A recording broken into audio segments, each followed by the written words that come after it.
The movie Killers of the Flower Moon is not in theaters yet, but it's already receiving rave reviews from Oklahomans. Martin Scorsese announced an October release date yesterday. The movie follows the mysterious murders of wealthy Osage Nation members in the 1920s that prompted a huge federal investigation. News on 6's Ashlyn Brothers has more tonight. Ashlyn?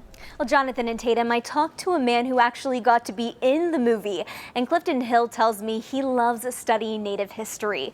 Now, his face lit up with excitement, talking about everything from the details of the set to the old-time props to the dialogue, and even wearing those thick wool costumes in the Oklahoma heat, plus, of course, being feet away from some of Hollywood's biggest names.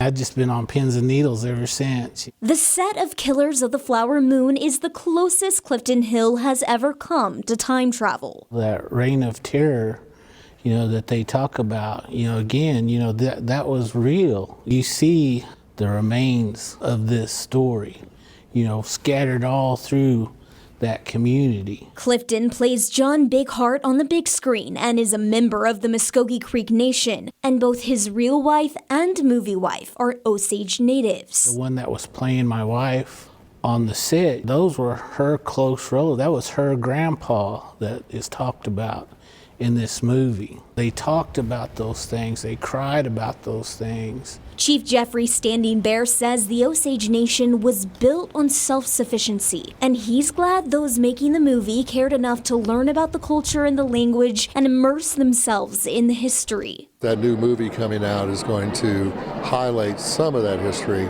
and that's when we lose control. We don't have control of our own future, is when people from the outside control our property.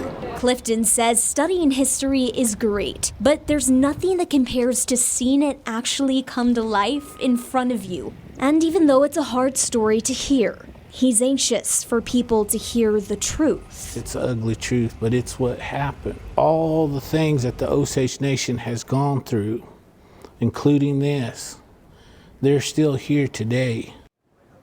Clifton says he's blown away by Scorsese and says he really believes that everyone involved did their best to make a movie that's respectful to the Osage people. Ashlyn Brothers, Oklahoma's Own, News on 6.